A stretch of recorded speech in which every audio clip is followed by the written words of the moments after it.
Welcome to Unwind Podcast. We're your hosts, Maritza and Melinda. And guys, today we have a very, very special episode.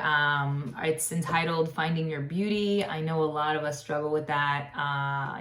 Even the most beautiful person, I think, struggles with finding their own beauty because there's a lot of insecurities. So today we have a special guest, a very good friend of mine, I like to say. We go a little bit back. And her name's Christy, and we're gonna share a little bit of her story and how she's actually an amazing photographer, guys. For anybody who's seen my post with the good photos, she's the one taking them for me. So I'm gonna let her introduce herself a little bit. Go ahead. Hi, my name is Christie Caiola. I have been a photographer now for almost 3 years. But before that, I was a makeup artist for about 12 or 13 years before I switched. I started at 18 years old and I was just young and kind of dumb, and I even went for an industry that was a little intense, I guess. Very focused on beauty. I was in commercial with brands, doing makeup for brands.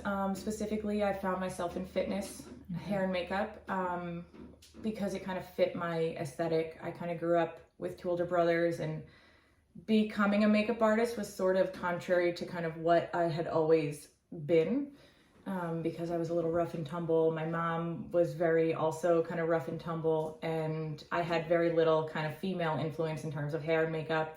I thought girls in high school that had really straight hair just like were born with it. Like I didn't really know that they had a flat iron until I was maybe a sophomore. I had, fortunately then I had older girlfriends that started introducing me to makeup, and I found it very fascinating because I'd always been an artist, and I had taken private art lessons, and he laughed at me one day because he's like, "What do you plan to do with this?" And I was like, "I'll just be an artist." And he's like, "No, you're not going to make any money as an artist. You can find something else to do." And so I realized that there was art in makeup, and I wanted to try and make that, my thing. And I did, and I kind of was very awkward in it at first. Okay. I started in fashion. And I'm not a fashionable person. I still am not. And I thought maybe I would get it, Hold on. I'm going to beg to differ, guys. Because if you go on her Instagram, her shots are like on point, even with the fashion of what you choose. But if you notice, it's so simple. Like, if people start adding wardrobe, like there's a reason. More than just one reason I shoot nude or mostly nude. But mostly because if you start adding clothes, I'm like fine. Looks fine. Or maybe it doesn't look fine. I don't know. I don't know how to make it look fine.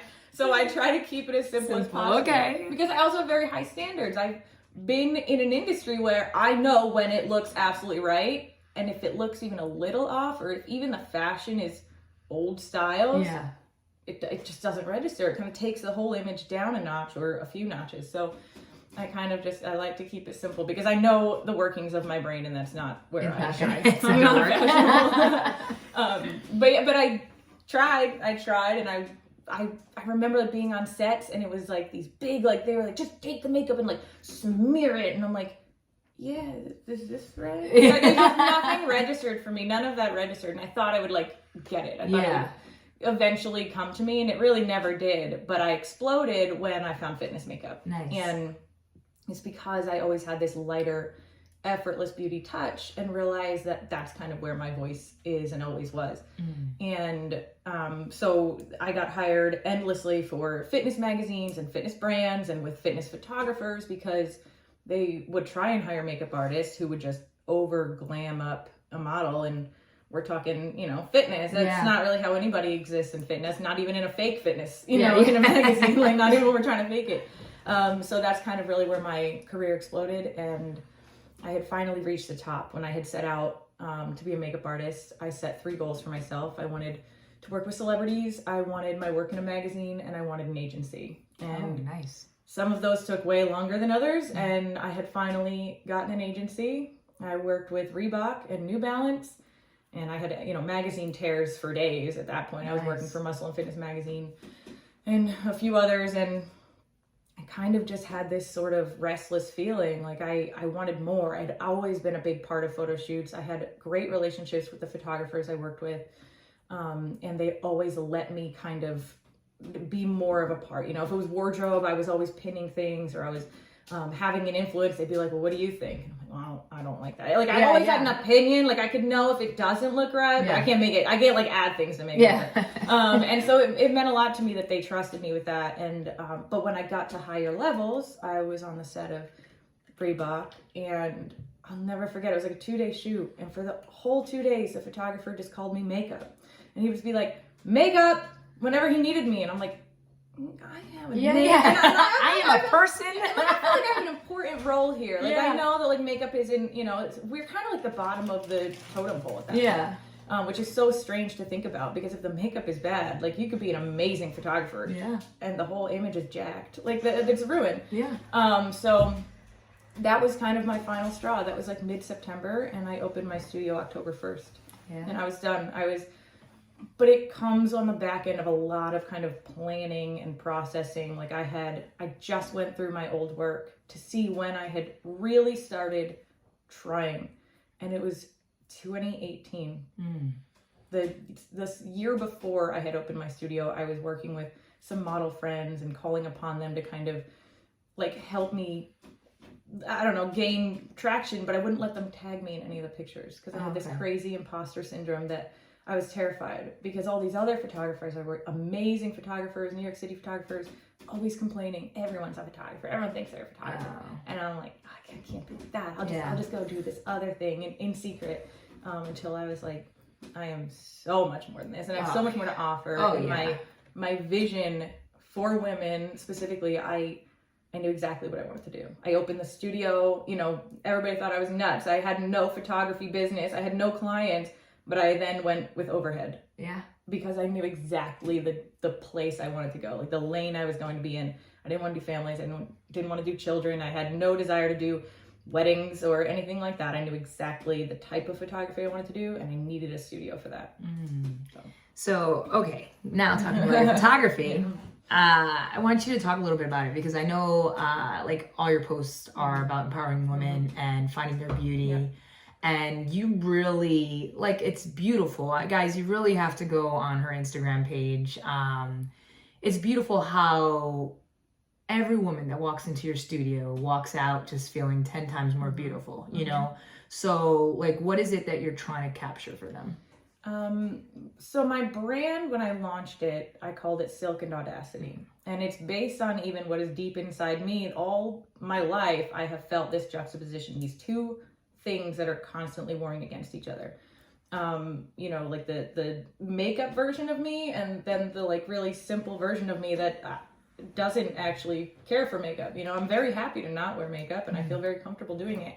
So, but most people in that industry are very overly glam, overly fashionable. Like, it attracts women that are of a different type. So I've always had this weird, all my life in all things. I grew up in upstate New York, in total remote country. And I have an obsession with New York City. So it was always very unsettling to me before I realized that that's actually very normal and part of the human experience. And a lot of women experience it. And so I kind of launched it to kind of celebrate all the aspects of women, you know, that we feel like we have to choose one thing or the other. I have to be this, like, glam woman, or I have to be this laid back woman. I love that, guys. Right? Do you hear what she just said? I'm going to have you repeat that again, just because that is amazing. Of feeling of what you're saying, right? A woman feels they have to choose. So you say you call it Silk Audacity. Silk and Audacity, and it wasn't really until I started exploring it that I explored even the definition of silk, and the fact that silk is actually one of the strongest pieces of material. It's very hard to break, and like it's very interesting to kind of go, because I originally went with silk because it's like this delicate thing. It's a very delicate thing, but it's actually not. It's actually very strong.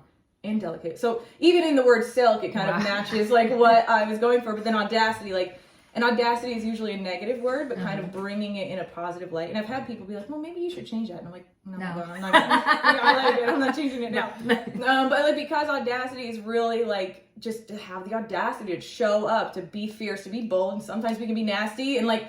But those two things exist. They don't cancel each other out. They're both there, and we are complex beings. You know, women are, but humans in general just complex, and that's okay. It's okay to be those things all the time. You can cry at tissue commercials and also be like a fierce boss bitch. Like, you know what I mean? Like it's fine. They both exist. And I feel that way too. Like I am very tender and emotional, but I'm also kind of very aggressive. And again, like, you know, you kind of live your whole life in insecurities. Like, I don't know who I am, but it's like, that's who I am. Yeah. All of that is who I am. It's, you know, it's okay. Love it. But that, so I started that way, and then just kind of capturing women, and it quickly realized, I'm not sure if I realized the impact that I would have capturing women, but quickly realized after much feedback that it has an incredible impact on people, and not short term. Mm-hmm. It's not like this instant gratification. You feel great, you have a photo shoot, and then you walk away and you're like, I still hate myself. Like, I've heard from women that I've worked with, you know, even when I first started, and they're like, I still feel like if I could have done that, if I overcame my insecurities, showed up in front of a camera and liked what I saw, it carries, you know. You're still that person. So, that person doesn't change. Sorry. So these photos are just like, because they're half naked or naked, these women who have insecurities. So you're capturing all their flaws and then making it look so effortless and beautiful. And then just like, so these women's, their feedback, what like, they feel good. What is it making an impact like long term, right? Because they have these photos to go back on and just like have their Yeah, I think it's like a bunch of things. You know, I think first and foremost, beyond the photographs, it's that they showed up. Like beyond that, like they're so proud that they were able to overcome a lifetime of insecurities, a lifetime of being told, or a lifetime of telling themselves they're not good enough, or they're ugly, or they're too fat for this. Like, whatever the nonsensical voice in their head has been, they overcame it in that moment. So doing that, I mean, like whenever you felt that, you know, in anything where you've overcome a fear or an anxiety, you know, anything, that lasts. You're like, if I can do that, I can do anything. Or if I can do that, I can do that, you know? So I think that is kind of the base for a lot of people. And then liking the images, it tells them what a lie they've been believing is, you know, like when because almost every woman is hesitant to even book a package that has 20 images because they cannot imagine liking 20 images of themselves. And I'm gentle with people. I don't like a pushy sales tactic because I know the work will speak for itself. The experience will speak for itself. So I'm like, why don't you just go with the, you know, the little package, and you can always upgrade. And then they end up liking too many images to narrow down, right? Perfect example, me. Everyone does it. And to be honest, I'm like, I feel bad for you. I wouldn't be able to do it. I would sit on these for like 3 years, and just because I would just look at them with the watermark on them. And they just have such a hard time. Some people add on more images, and again, like, having believed this lie in their head, whatever they look in the mirror and say to themselves, whenever they look down and say to themselves, and then showing up and realizing none of it was true, that has such an impact, you know, because then you start questioning all the thoughts in your head. You start questioning all the negative things you say about yourself, or maybe everything in life. I don't know.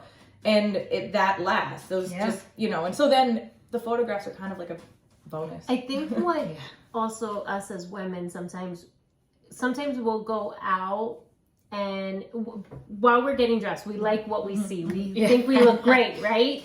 But then someone takes a photograph of you, and then it's like, ew. Like, I look like that. I went out like that. But in reality, it's how you take the photograph. It's how to pose. And so you're able to pose them, because that's essentially what every other woman is doing, is posing the right way. It's like, and so then they're able to see pictures now, feel confident. And feel confident, because that's like amazing. It's crucial. It's crucial. Yeah, I mean, and I tell people all the time, I'm like, just because your friend took a really bad photo of you once doesn't mean that you're, because their favorite thing to say is, I'm not photogenic. And I'm like, that's nonsense. like you took a picture in bad fluorescent overhead lighting and like from a crappy angle. Like that doesn't mean you're not photogenic. Anybody looks terrible like that. I mean, and I started realizing too, I wanted to market it as like this model for a day, or this celebrity experience for a day, because I came from that world. I know what that experience is like for these people, watching them first of all walk in. Some of them are very beautiful without anything, you know, and so I always tell people, you can't you can't tell yourself that, oh, they're only beautiful because they have retouching and makeup. Some people aren't, and you still have to be okay with that. Some people are stunning, walking around with no retouching and no hair and makeup, and they're gorgeous, and you still have to be okay with that, because that doesn't take anything away from you being beautiful. But I've watched it. I've watched the whole experience where they walk in, they get the professional hair and makeup, high quality, highest of quality. Which, I do all the hair and makeup. I was about to say that. I was going to say, guys, she does it all. Like, you literally show up and she will do your hair, your makeup, and take your pictures. Like, she's a one-man show here. My brain spins in circles sometimes, but it's fine. But I mean, because I was, I can say I was a celebrity hair and makeup artist. I had an agency representation. Like, this is the highest quality hair and makeup. You're getting celebrity makeup artist quality. And you're getting celebrity lighting, which makes a huge difference. So you're getting to experience, when you look at the cover of a magazine, you're like, man, I never would look like that. You can, and it doesn't mean that anymore defines you than, taking a cute selfie. It's just, you can get to experience that high level of, it's exciting and it's fun. And then you kind of get beautiful lighting and you get, very, very high-end retouching. You get to feel like a celebrity for a day, and you get that entire experience. Yeah. I think what I like most of what you do is you cater to all women, even some men. You've had some men in your studio, right? And I'm sure, we talk about women, but I'm sure men that show up too, they have some insecurities as well, right? So I just love that you cater to everybody, and you really do pull them out of their comfort zone, but in a comfortable way, if that makes any sense. And I love it. I think one of the pictures that I loved was the lady with the motorcycle helmet. Oh my God, I love that one. Yeah, that was so empowering. Like, you could see she just felt fierce that day. Yeah, because that's a badass picture. Imagine having that picture of yourself. I mean, you can imagine that, but having just some, I don't know, it takes you outside of your own mind. Yeah. And I also tell people, because I shoot tethered to my computer, and they can see it popping up. Nothing is changing. I'm taking the picture. It's happening right now. And they sit there and they're like, is that me? And I'm like, that's actually you. I didn't do anything different. And I always say that, being a photographer is this crazy, unnatural gift. And I don't mean I'm unnaturally gifted. I mean, most people, you can look at me and say, you're beautiful, and you can try and describe it to me, but you can't show me what you visually see. I have the actual opportunity to show people how I see them with a physical, physically, you, this is how I see them. Unedited. Exactly. Unedited. I haven't touched it yet. So this is how I see you. This is actually how my brain is processing you. And most people around you are processing you. I've pulled you outside of your own mind and let you sit on the outside for a minute. And that is such a crazy opportunity that I want all people to have, because it's life-changing. Have you ever had anybody at a shoot just cry? They felt something emotional. Have you ever had that there? I have. I don't know if I can think of someone specifically off the top of my head, but I have. And sometimes it's people going through things, because I don't market my services as any kind of gift to a man. It's never for anyone. It's always marketed specifically to women, for women. Yes. Some people still come in and they give their albums to a man, but I'm like, why? This is it's for you. I'm not even trying to beat around the bush. It's obviously for you. But some people come in different stages of life. So they come in sometimes, and I say this all the time, some people come in at the beginning of their self-love journey, they've never thought much of themselves. They haven't even spent any time working on it. They're just starting out, and this kicks them into gear. Some people come at the end where they're like, I've been working on this for years, and I want to bring it all together in this way. And then some people come in after breakups. Some people come in, birthday celebrations. So I think it depends on where that person is emotionally and how they can respond to seeing themselves, in a way that they needed to see themselves. So let me ask you this question, right? So I know you do a lot of self, you work on it. What do you feel when you, right? Because you say you were raised in a more rugged, right? So when you take these pictures of yourself and you yourself see them, is it almost you're shocked by it too at times? Absolutely. I try to tell people that too. I do my own self-portraits. Yes. And I usually do them when I need them. Sometimes it's it would be fun to have some things to post, but almost always when I need them. And it's the same kind of shocking for me. And you'd think it wouldn't be, because I've done this for so long, for so many women, and for myself. I've taken so many, and I've taken them at various, even my weight fluctuates like crazy. I've been really fit when I've taken them. I've been, COVID puffy, so much alcohol. I like that. COVID puffy. Oh my God. And even just like unhealthy, like so much alcohol, just bad decisions and misery. And every time I've been shocked at what a lie my head is telling me. I mean, literally, I'll take the picture and I'm like, oh, all right. Yeah, all right. I might have gained, some weight, but it's not nearly what I thought it would look like. And I don't mean, oh, I'm skinnier than I thought I was. I just mean, it's not ugly. Like, you still find your beauty. Yeah. Like it's actually still beautiful. There's something beautiful within it, and finding that, and then even capturing some emotive moment. And even for me, I've taken them at different moments in my emotional journey. So capturing very emotional feeling self-portraits feels right, and I want to be able to share, with So you're saying when you need it, right? Just for anybody listening, I don't want people to think like, oh, she needs it for her Instagram or she needs it for customers. No, like you're saying like when you emotionally need it, and it's for you to kind of like almost like a booster, right? Like to make you feel good. And when you take these pictures, it's almost a refresher, right? You telling yourself, reminding yourself, hey, you have worth. Yep. You're gorgeous no matter what you've been through. Yeah. That's awesome. I mean, that's empowering. Like, I love that. Like, I think the one thing that's still sticking out, right? I want to talk a little more about your Silk Audacity, right? So in building that brand, not only for your photography, but now you've incorporated it into other things, right? Like creams. Is there anything else that's coming out in that brand? Yeah, so like my body butter is just everything. Love it. Guys, you have to. Like, it is better than coconut oil. Whoever uses that for the shine, your skin is, I love it. I love it. I just tried it. I did. I made her try it. Just so you know. I love it. It's so silky. It's very creamy. I love it. It's great. It's great. And I'm like I can't do sales, right? Yeah. So I won't sell anything unless I fully believe in it. I've had lip balm in the works for like a year and a half now because I don't like the formula. I'm ready, like finally ready. I've committed to it. It's coming out. Lip balm is coming out. Nice. But I'm like that. I won't. And so I was a coconut oil fiend. I mean, as a makeup artist in fitness, one of the biggest roles I had was just oil and everybody else. Everybody wants to know how they look so beautifully shiny, and it's me with coconut oil. Yeah. And I mean, some people use other things, like they use glycerin, and I hated that because I also love skincare, and I felt like glycerin just like trapped your pores, like it wasn't actually very healthy for your skin. And I found coconut oil was just healthy for your skin and lovely. So even among it's a small fitness niche community. Most of the models be like, "Oh, you're the one with the coconut oil." So I love coconut oil. That was like kind of my thing. Coconut oil to remove makeup, still amazing.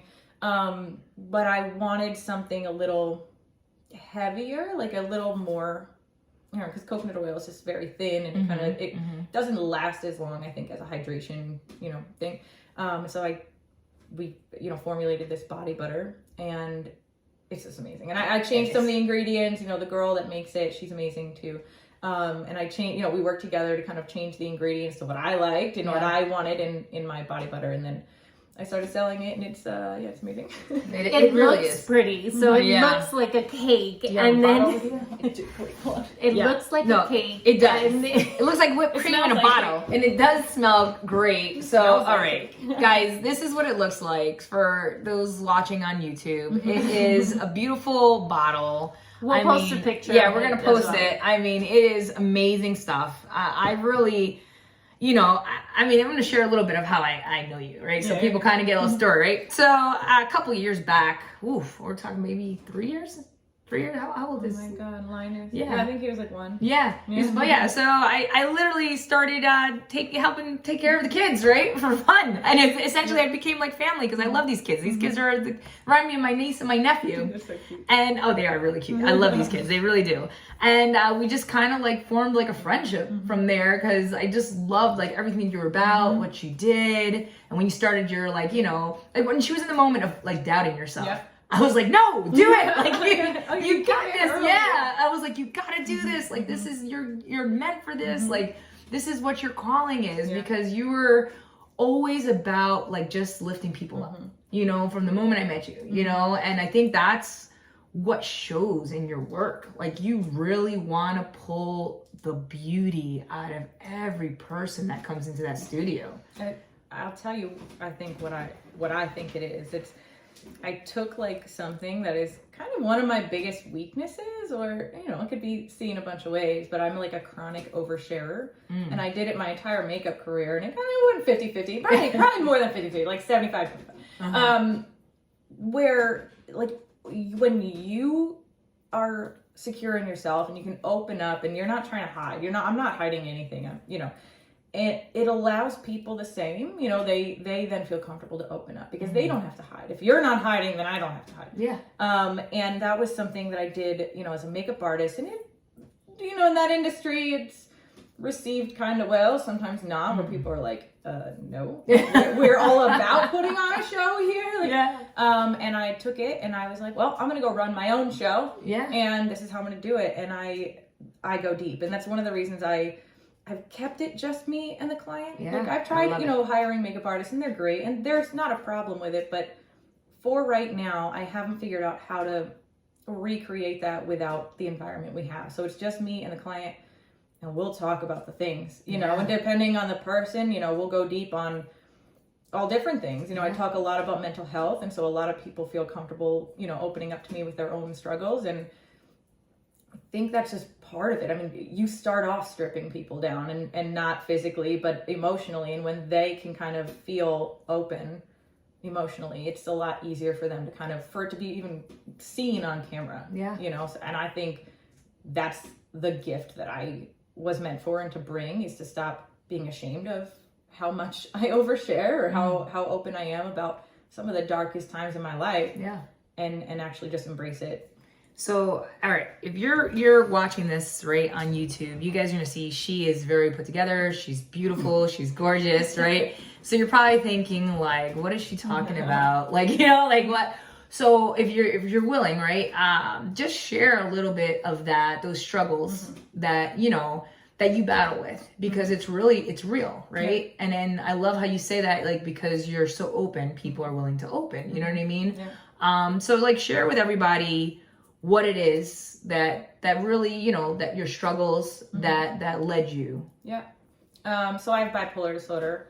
Bipolar 1, there's actually 2 types, where fun times of year, usually around spring or summer, I am manic, which is, it's different for everyone, which is also difficult for mental health, because some people will be like, well, I don't have that, I can't possibly be, you know, whatever that is. And I struggle with a diagnosis for that reason, because when some people with bipolar are manic, they start doing drugs and they start doing all these crazy things, and that's not typically where my mania goes. But I definitely start making decisions where it's almost like your little grasshopper on your shoulder. Like he just takes a hiatus, like he's just on vacation, and there's nobody to tell you no.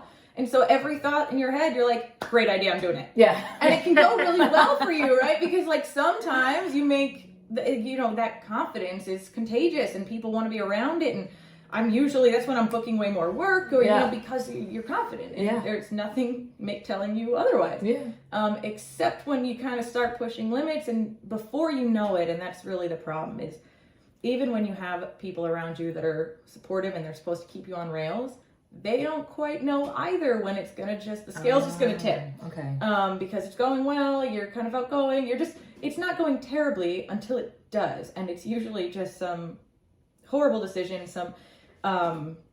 in the past I had an affair, you know, and it was like, that was when I was diagnosed, when I had the affair, but I was so set on it, like so sure. I had even convinced all my friends it was like totally the right decision. And then you wake up one day and I've always said it's like being in a car accident that you were pretty sure you were in the passenger seat.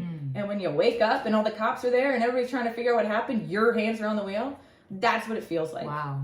It's not like multiple personality disorder where you don't remember it, you know, where like somebody else is actually, you know, in there. Wow. You remember it, but it's like watching a movie. You don't associate with the decisions, like, because I would never do that. I would never, why would I say that, or why would I do those things? And, you know, over the years, you know, and then the depression is just an entirely other thing, where it's literally like taking a flying leap from a cliff and just way down into the valleys. Like you don't land on like level ground, you just go down, down, down, way deeper, and it's horrible. I think I cried hysterically. Usually when that happens to me, it's just I can't stop crying. Yeah. At the time I was working for Muscle and Fitness magazine, and I was sitting in the corner sobbing. And I had really great relationships with the photographer and the art director. I don't think his title was art director, but whatever. All the people kind of in charge knew me well, but they were trying to be so kind to me, but also like you have a job to do. And I'm just like crying hysterically, like, Christine, can you just go powder them? Yeah. And it was so bad, and I cried hysterically the whole way home. I took a train, and I had moved out because it was, all the decision makings, and so I had moved out. I was trying to take a train home. I made like an emergency appointment with a therapist, and I cried the entire hour, like sobbed, like was like couldn't speak words. And she was like, you have to go to the hospital. Like, you have to go straight there. I don't know what they're going to do for you, but you cannot go home. I was like, okay. So I start driving myself to the hospital, and I get pulled over. And I'm like, what? Like, and so I'm still sobbing, and the cop is like, what's going on? I had a broken tail light. Like, I wasn't even like skating. It was just the most asinine thing. And he's like, and I, blurted out, I'm like, I don't want to be alive. Like, I've made these horrible decisions in my life, and I don't know what to do. And he's like, I can't let you leave now. Yeah. You just told me you don't want to be alive. Oh. Like, I have to call an ambulance. And I'm like, look at my GP. I'm literally going to the hospital. He's like, I can't let you go. So that's like one of the like craziest scenarios. And it just kind of really defines like that depression. And the EMTs kind of felt me out on the ride there. Yeah. And they were like, you don't want to die. And if you tell them that when you get to the hospital, you're going to be in like a whole world of much more pain, I'm so grateful for that. I'm grateful for everyone every step of the way. But that's really what got me diagnosed, because there had been other times, but mental health is so hard. Mental illness is so hard because your brain is very convincing. Yeah. And why would you have any reason to not believe it? Yeah. It's your mind, and everybody else goes and believes their own thoughts. Why can't I believe mine?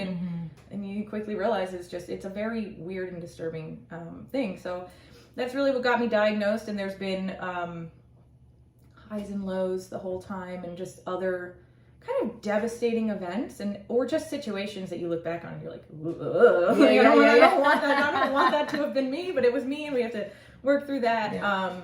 And then, just some horrible things that I'm not totally willing to talk about quite yet, but in like a year, last year, the situation that could have ruined my career, could have ruined my life as I knew it, everything I had worked for, I almost totally destroyed. And for all intents and purposes, I did, but it didn't happen. So I finally was like, I have to be relentless in my approach to healing. I have to, and because if anybody has out there experienced mental illness, get psychiatrists sometimes have their heads up there, it's therapists. I had a therapist in the early days. One of them started talking to me about like past lives, which is not something that I particularly believe in, and so I'm like, this is just not gonna work. Like, I mean, if that's your approach to like helping me process my thoughts, like, it's not gonna work for me. And then I had another. Okay, so in that time that I just described,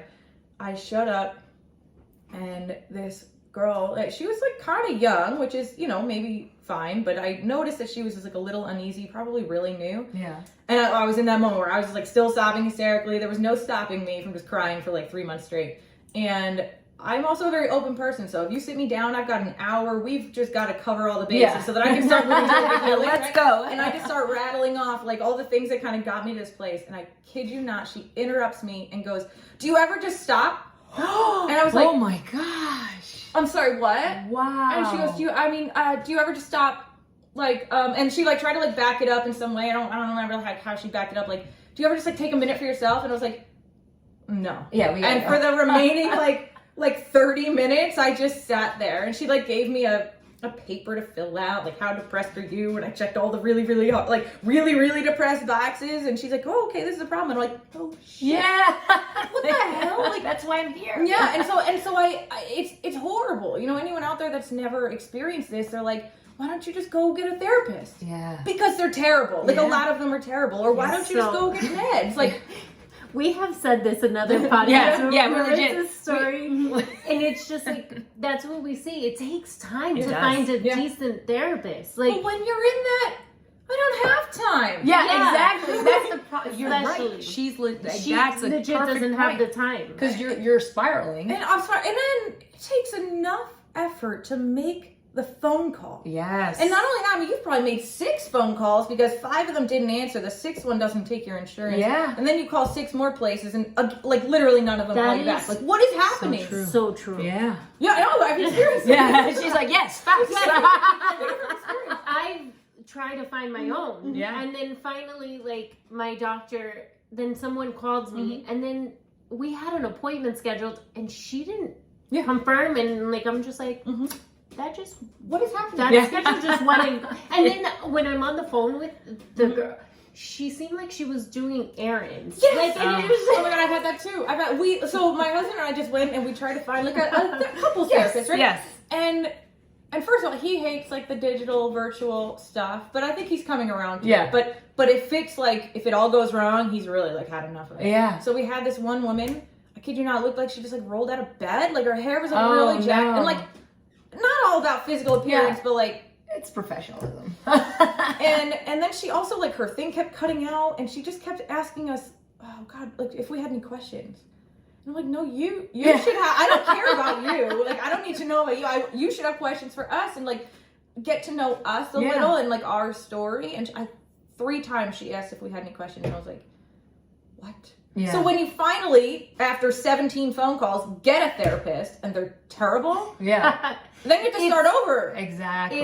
it's frustrating, and it's like the opposite of encouraging, because then you just like don't want. I think that forces people to give up. Well, yeah, absolutely. Because again, you're in a state of depression. You've already given up. You're in a state of giving up. Like, I want to give up. I want to give up my life. I want to give up everything. I want to give up my job. I question every decision when I'm like that. I don't want to exist. Yeah. My therapist and my like psychiatrist call it passive suicidal ideation, where you don't think of killing yourself. Like you don't think of the act. You just really would like to not totally wake up one day. Just like if like you got hit by a car, like you'd be fine, and so it's a weird place to be in, but that's it. I mean, if I'm already given up, like I'm not looking for hope. I have no hope left, so I'm not looking for a therapist. It takes all of your energy to put forth that effort, only to find none, or one, and they suck, and you have to start over. Yeah. So you're already discouraged, and that just sets you all the way back. And I've seen so many people,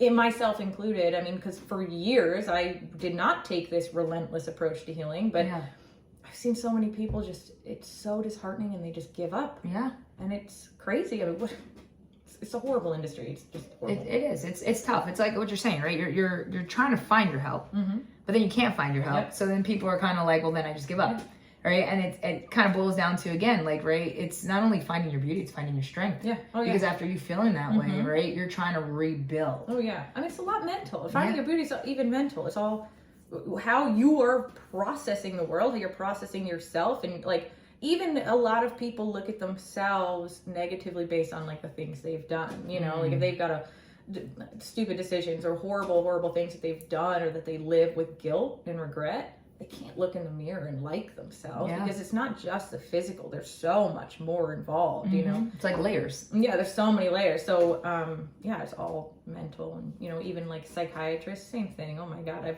And the same process, like if you try medication, if you're finally like, all right, I can't do it with health and diet, I can't fitness my way into being stable. I tried, it just didn't go well for me. You finally get a psychiatrist. I've had like the nastiest psychiatrist. And I finally was done with her. And I'm so glad, because now I have an incredible psychiatrist. Oh, good. But like she gave me this medication, and I kid you, I just cried hysterically for like 2 months. And it was just, or I took one medication and it gave me horrible restless leg syndrome that I still have today. So it's this, again, like this process when people are always like, just go on medication, or just like, it's not that easy.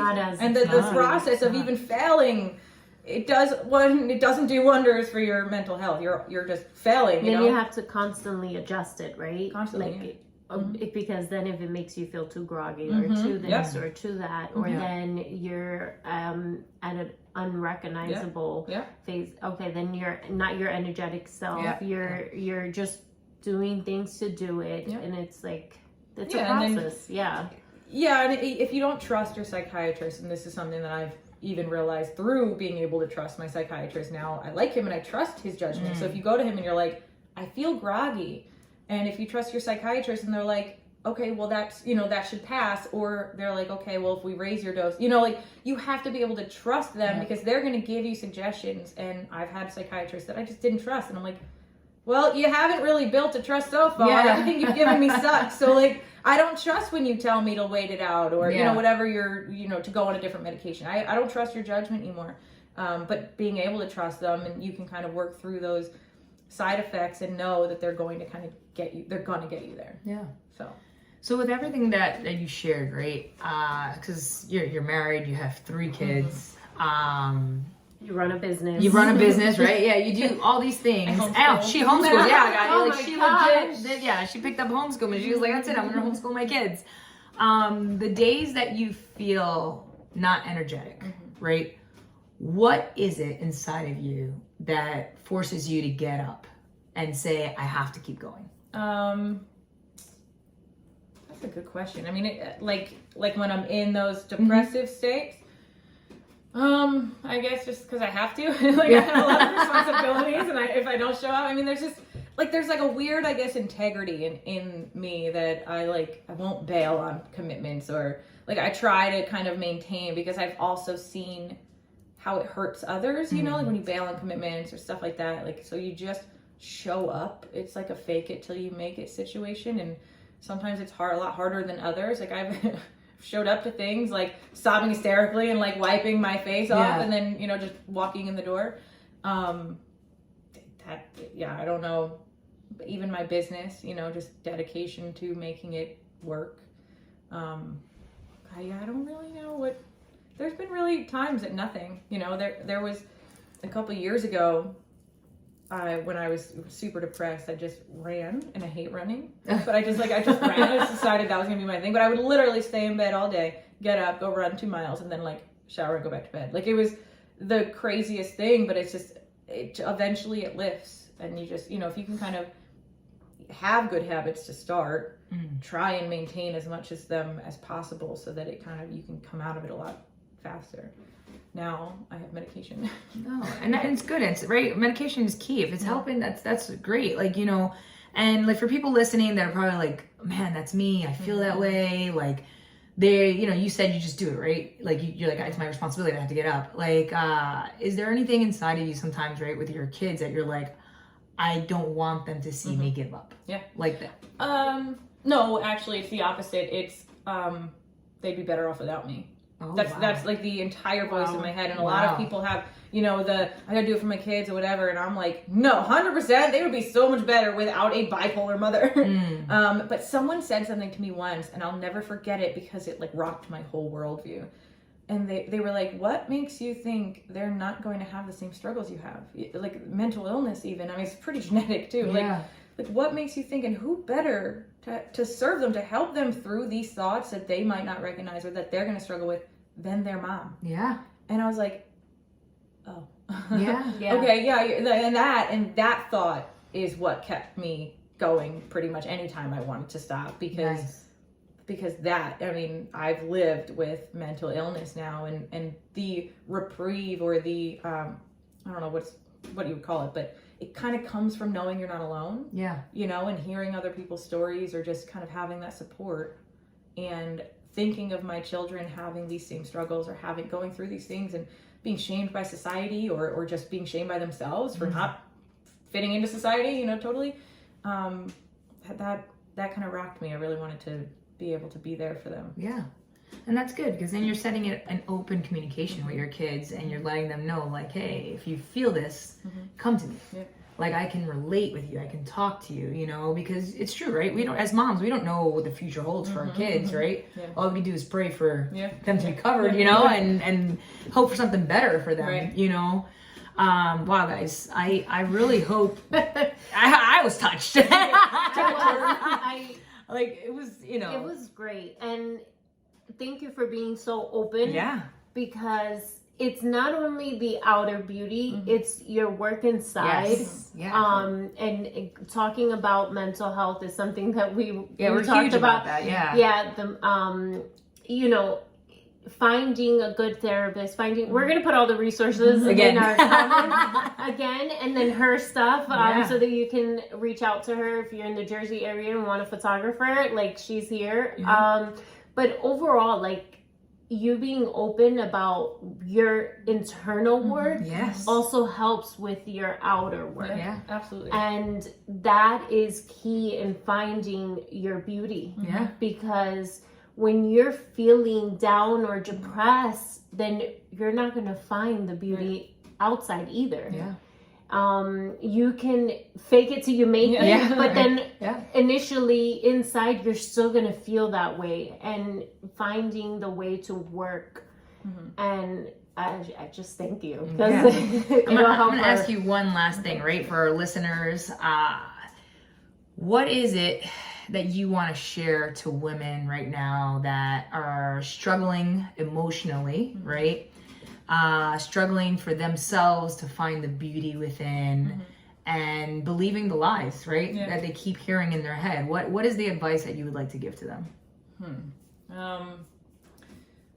I think, I mean, it's hard to stop believing the lies, but I think when you start looking at where the lies come from and the motives behind them, I mean, we're told from like birth that we're not good enough. There's all these products and things that are just pushed on us, like your cellulite or your hair, or like whatever it is, it's just kind of like shoved. So it's really hard to rewire those thoughts. They've been with us for a long time, you know.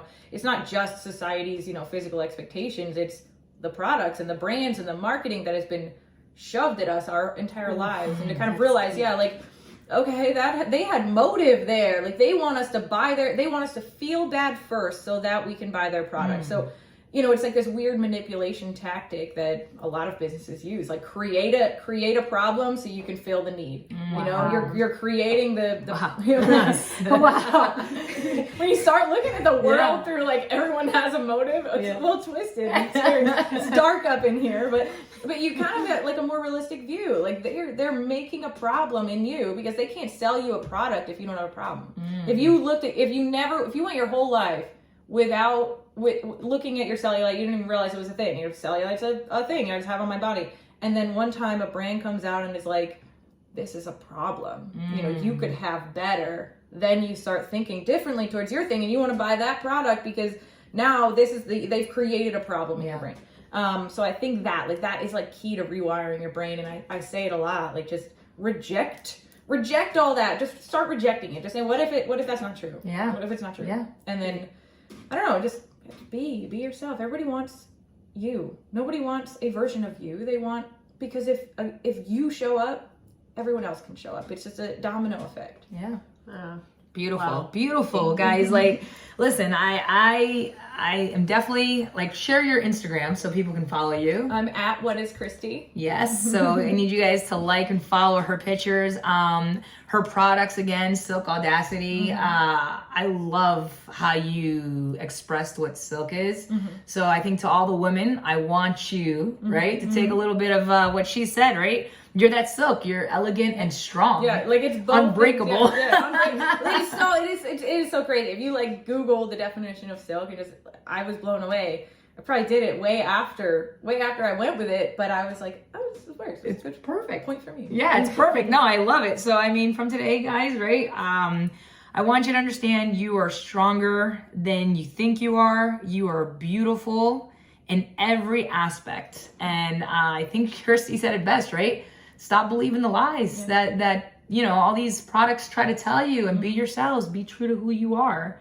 So here's another episode. We thank you guys for listening. Thank you for being on with us. Thank you for having me.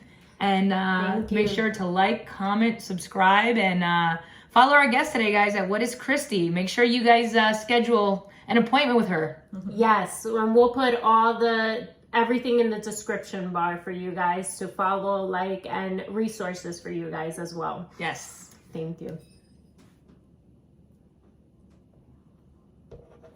All right. That was good. That was That was good. That was real good. Yeah. So this will be up next Monday. Okay, cool. Ooh, Yeah. It'll be up quick. Yeah, it'll be up quick. So next Monday, so I start like on the weekend, I start like kind of putting sneak peaks. So we'll get blurbs of these things. I'll tag you on so it. Fun. I love it.